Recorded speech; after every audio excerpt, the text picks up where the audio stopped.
안녕하세요. 만나서 반갑습니다. 역사가 김영준입니다. 한중일 근대사 삼국지 제111부 에도막부 양의전쟁을 선언하다 라는 주제를 가지고 오늘 여러분과 함께 할까 합니다. 1863년 6월 에도막부의 쇼군 이에모치가 교토 상경을 무사히 끝내고 돌아왔습니다. 자, 그리고 후견직인 도쿠가와 요시노부는 교토 조정과 나름 협상을 벌여서 에도 막부를 일본을 대표하는 정부로 인정받는 성과를 얻어오긴 했다는 거죠. 하지만 덜커덕 양이 전쟁을 하겠다는 약속을 해버렸다는 숙제도 안고 돌아왔다는 거예요. 물론 과거의 로주였던 안도 노부마사도 양이 결행을 약속을 하긴 했어요. 하지만 안도 노부마사의 경우에는 기간이라도 좀 두루뭉술했다는 거죠. 10년 안으로 하겠습니다. 이런 식으로 말이죠. 하지만 이번에 요시노부는 구체적인 날짜를 받아놨다는 거예요. 그래서 6월 중으로 양이 전쟁을 결행을 하겠다라는 상당히 얼척없는 약속을 하고 왔다는 겁니다. 자, 요시노부가 이렇게 터무니없는 약속을 하고 돌아오자 사실 공동으로 지금 현재 에도 막부를 이끌어 나가고 있던 인물이었죠. 정사 총재였던 마스다이라 슌가쿠는 도대체 이 사태를 어떻게 수습할 것이냐 하면서 따져 물었다는 거예요. 참고로 마스다이라 슌가쿠는 당시 에도막부 말기에 다현우라고 불리던 사람 중 한 명이었어요. 서양 문물에 대해서 굉장히 박식한 인물이었죠. 그래서 서양의 무서움을 그 누구보다도 잘 알고 있는 사람이었는데 지금 우리 일본의 전력으로 저거 서양 각국하고 싸워서 이긴다는 게 말이 되는 소리냐, 어찌자고 그런 약속을 덜컥 하고 왔냐 하면서 이렇게 따졌다는 거죠. 슌가쿠는요, 현재 에도막부의 전력으로 양이전쟁에서 승리할 수 없을 뿐더러 설사 이긴다 하더라도 에도성은 큰 피해를 입을 게 자명하다고 지적을 하게 됩니다. 이리 되면은 결국에는 조슈번이 원하는 저 흉악한 수작에 놀아나는 꼴이 되는 건데 이거 어쩌자고 덥석 그렇게 날짜까지 정하고 왔냐 하면서 요시노부를 계속 탓했다라는 거죠. 더군다나 슌가쿠는 이번에 요시노부가 나름의 성과라고 가져온 것도 알고 보면 이것도 좀 이제 문제가 있다라고 지적을 했어요. 본래 에도 막부가 구상했던 공모 합체는 천황을 형식적인 국가 수반으로 모시고 실권은 막부가 장악한다 라는 거였습니다. 사실 따지고 보면 그동안 에도 막부가 이런 식으로 통치를 해왔죠. 하지만 시대가 변함에 따라서 천황의 존재를 무시하기 힘들어지니까 옛날보다 천황의 위상을 조금 더 높여줘가지고 천황 가문과 쇼군 가문이 아예 그냥 피를 섞어가지고 천황을 등에 업고 쇼군이 천하를 통치한다. 이게 이제 에도 막부가 구상했던 그림이었어요. 그런데 교토 조정이 구상하는 그림은 그게 아니라 교토 조정에서 추구했던 공무합체는 천황이 실질적인 국가 수반으로 있으면서 마치 고대 일본처럼 그리고 막부의 쇼군을 단지 행정 실무자로 부리겠다. 이런 구상이었다는 거예요. 그래서 같은 공무합체라고나 하더라도 에도 막부하고 교토 조정은 서로 추구하는 게 달랐던 일종의 동상이몽이었다는 거죠. 그렇기 때문에 이번에 고메이 천황이 에도 막부가 일본을 대표하는 정부라고 인정한 것도 그 저희가 좀 의문시되는 부분일 수밖에 없다라는 거예요. 이게 정말로 모든 실권을 쇼군이 알아서 휘둘러라 라는 것을 의미하는 것인지 아니면은 대표성은 갖는다고 말은 하지만 여전히 실권은 고메이 천황이 갖고 싶어 했던 것인지 어느 쪽이 진심인지 그 속내를 좀 알기가 정확히 힘든 상황이라는 거예요. 아무튼 요시노부가 이런 협상안을 가져오자 슌가쿠는 굉장히 강력하게 비판을 했다는 거죠.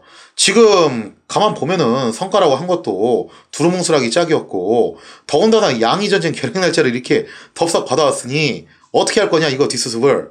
그리고 이런 중대한 일은 나하고 좀 상의를 해가면서 해야지 당신 혼자서 그렇게 멋대로 처리를 하면 어떻게 하냐 하면서 결국 슌가쿠가 여기서 좀 이제 삐지게 되죠. 난 더 이상 당신 이런 식으로 일하는 거 같이 장단을 못 맞추겠다. 이렇게 할 거면 나는 안 하겠다 하면서 슌가쿠가 끝내 정사총재직을 사임을 해버리게 됩니다.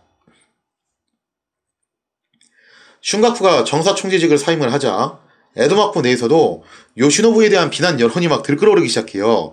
사실요, 여러분들 그걸 좀 생각하셔야 되는데 그렇지 않아도 요시노부는요 별로 에도막부 중신들 사이에서 이미지가 좋지 않았어요. 그도 그럴 수밖에 없는 게 요시노부가 어떻게 해서 후견직에 올라왔냐 그 과정을 한번 생각을 해볼게요. 바로 사스마번의 국부인 시마즈 히사미스가 엄청나게 횡포를 부려가지고 거의 정변에 가까운 일이었죠. 그런 횡포를 부려서 사스마번의 압력으로 요시노부는 후견직 자리에 오를 수가 있었다라는 거예요.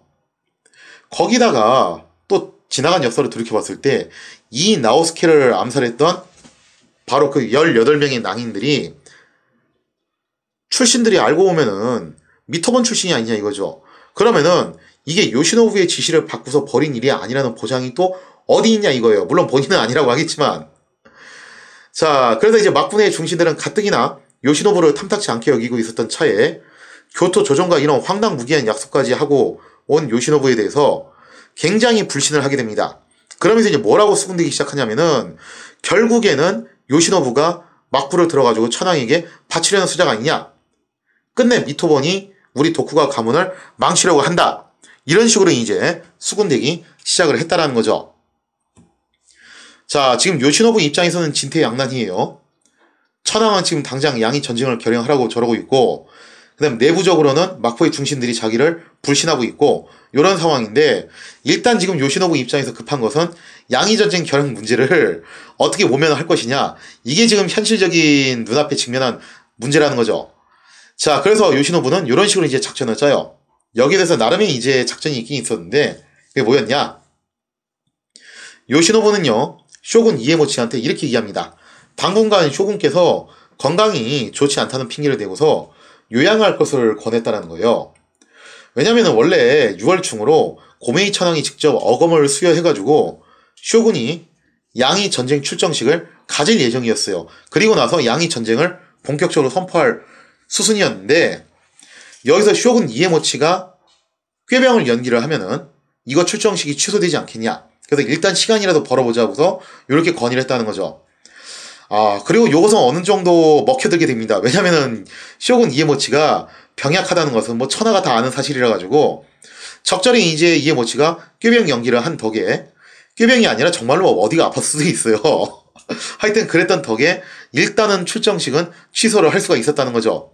하지만 이것은 시간을 잠깐 번 것뿐이지 근본적인 해결은 될 수가 없었다는 겁니다.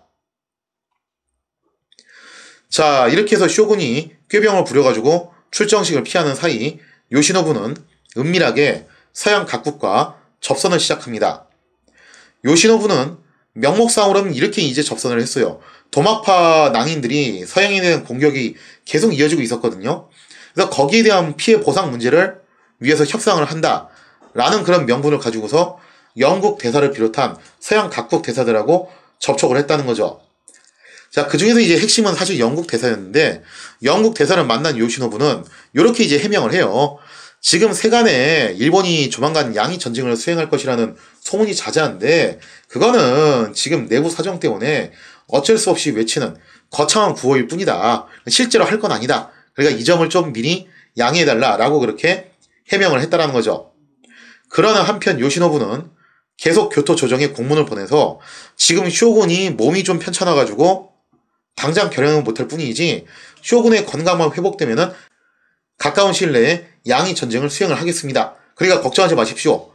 곧 가까운 시일 내에 할 겁니다. 하면서 계속 끊임없이 이렇게 결행을 다짐하는 모습을 보여줬다는 거죠. 자, 이렇게 시간이 흘러서 1863년 6월 24일이 됐습니다. 사전 공작을 마친 요시노부는 전격적으로 영국 측과 배상금 문제를 일괄 타결을 했다라는 거죠. 그러면서 이제 사전에 영국을 달래는 작업도 완료를 시키게 됩니다. 역시 진심은 사실 이렇게 오고 가는 떡값 속에 꼽히는 전우회잖아요. 그죠? 자, 그러면서 이제 요시노부가 나름의 사전 공작을 다 마치고 난 다음에 그 다음날 25일 날에 에도 막부는 공식적으로 양이 전쟁을 선언을 했다라는 거죠. 자, 그런데 이 전쟁을 선언을 하긴 했는데 그 내용이 교토 조정이 기대한 거하고는 좀 사뭇 달랐다라는 거예요. 그러니까 교토 조정이 기대했던 건 뭐냐면은 아주 과감하게, 화끈하게 서양 각국과 선전포고를 한 다음에 일전을 치르는 것을 그런 시나리오를 원했는데 근데 에도 막부가 이날 선언했던 전쟁 선언은 그게 아니었어요. 에도 막부는 서양 각국에다가 뭐라고 얘기를 하냐면은 일단은 요코하마 항구를 가까운 시일 내에 폐쇄를 하겠다. 그러니까 서양인들은 일본에서 퇴거를 해달라라면서 정중히 요청을 하는 모양새였다는 거죠. 그리고 에도 막부는 만약에 서양인들이 여기에 불응할 시 어떠한 물리적인 무력을 행사할 것이다. 이런 말은 전혀 하지 않았다는 거예요. 보통은 그래야 되잖아요. 조만간 요코하마 항구를 폐쇄할 거니까 며칠까지 서양인들은 전부 퇴거를 해라. 만약에 불응 시에는 우리가 어떤 조치를 취하겠다. 보통은 이렇게 얘기해야 되는데 그냥 언제까지 요코하마 항구를 폐쇄할 생각이니까 서양인들은 나가주십시오. 그게 끝이라는 거예요. 더군다나 애초에 각국 대사관들은 에도 막부로부터 사전 언지를 받았죠. 그리고 전날 영국은 또 거액의 보상금까지 받았어요. 그러면서 다들 이제 알고 있는 거예요. 에도 막부가 저게 말로만 이렇게 하는 거지 실제로는 요코하마 항구를 폐쇄할 의사가 없다. 그렇기 때문에 서양 각국도 당연히 이날 에도 막부가 했던 양이 전쟁 선언은 일종의 쇼맨십으로 이해를 하고서 넘어가 버렸다는 거죠. 그리고 실제로 에도 막부 또한 당장 무력을 써서라도 서양인들을 퇴거시킬 의사를 내비치질 않았다라는 거예요. 자, 그래서 결국에는 양이 전쟁이 말로 선언은 되긴 됐는데 지금 현재 분위기가 적당히 흐지부지 될 수 있는 분위기가 연출이 됐다는 겁니다. 이 같은 행태에 대해서 당연히 교토 조정은 분통을 터뜨렸죠. 그러면서 에도 막부에 막 항의를 하는 거예요. 야, 너네 왜 제대로 양이 전쟁을 수행 안 하냐? 그렇게 다그쳤지만 막부는 요지부동이었다는 거예요. 오히려 에도 막부는 뭐라고 반론을 펼쳤냐면은 아니 폐하 양이 전쟁을 저희가 한다고 했죠. 언제 그것을 반드시 무력적인 수단으로만 한다고 했습니까? 그럼 구체적인 약속을 한 적이 없는데쇼?